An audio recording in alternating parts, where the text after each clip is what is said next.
RSS వాళ్ళు, VHP వాళ్ళు నాకు ఈమెయిల్ రాసేవాళ్ళు, నువ్వు ఏ మార్గం గుండా వెళ్తున్నావో మాకు తెలుసు, నువ్వు ఎట్లొస్తావో మాకు తెలుసు, నువ్వు ఎప్పుడు ఇంటికి చేరకుండా ఎప్పుడు సస్తావో కూడా నీకు తెలియకుండా చేస్తాం అని అనేవారు. ఇక్కడ మగపిల్లలు పుట్టడం కోసం ప్రార్థన చేస్తాను అని మా ఊర్లో ఒక ఆయన బోర్డు పెట్టాడు హైదరాబాద్.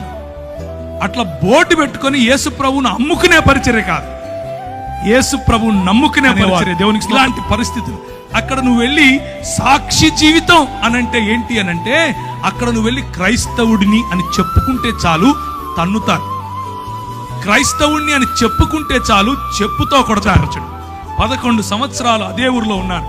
11 సంవత్సరాలు భీలు, భిలాల, కోయ, గోండు ఇలాంటి వాళ్ళు, బారేలా, తెలియని భాషలు, నాకు తెలియని భాషలు, నేనెప్పుడు వినని భాషలు, నాకు హిందీయే రాదనుకుంటే అక్కడ ఎన్నో ట్రైబల్ భాషలు, అన్ని భాషల్లో దేవుని వాక్యం పరిచయం చేశాడు.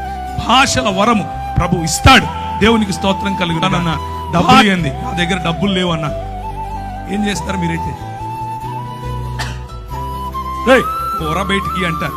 ఆమెన్నది ఎప్పుడు ఇస్తావు అంది. ఒక 10-15 రోజుల్లో ఇచ్చేస్తానమ్మా అన్న. మీరు ఒప్పుకుంటారా? ఏ ఊరు నిధి అంది. హైదరాబాద్ నుంచి వచ్చానమ్మా అన్న. డబ్బులు ఉన్నాయా జేబులో తినడానికి అంది. లేవమ్మా అన్న. ఎదురుగా ఒక మెస్ ఉంది, దాంట్లోకి వెళ్ళి భోజనం చేయి, నా పేరు చెప్పు అంది. కడుపు నిండా భోజనం, ఉండటానికి స్థలం, ప్రభువు ఇచ్చిన మాటను, ప్రభువు ఇచ్చిన అభిషేకాన్ని మనము నమ్మి ఒక కాలు వేస్తే ఆయన మనల్ని ఎప్పటికీ కించపరచడు. పరిశుద్ధాత్ముడు రియల్, పరిశుద్ధాత్ముడు నిజమైనటువంటి దేవుడు. పరిశుద్ధాత్ముడు మనతో మాట్లాడగలడు, పరిశుద్ధాత్ముడు మనల్ని తాకగలడు, పరిశుద్ధాత్ముడు మనకు శక్తినివ్వగలడు.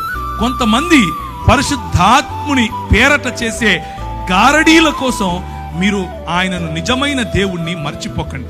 కొంతమంది చేసే గారడీల కారణంగా పరిశుద్ధాత్ముని వెక్కిరింపులకు పాలవుతున్నాడు. కానీ నిజానికి ఆయన నీతిని, న్యాయమును జరిగించు దేవుని రాజ్య స్థాపనకు నిన్ను వాడుకోగలడు. ఒక ప్రజలు వారిని చంపటానికి వేసినటువంటి ఈ స్కీమ్ ఇది. వాళ్ళని చంపటానికి వీలు లేదు.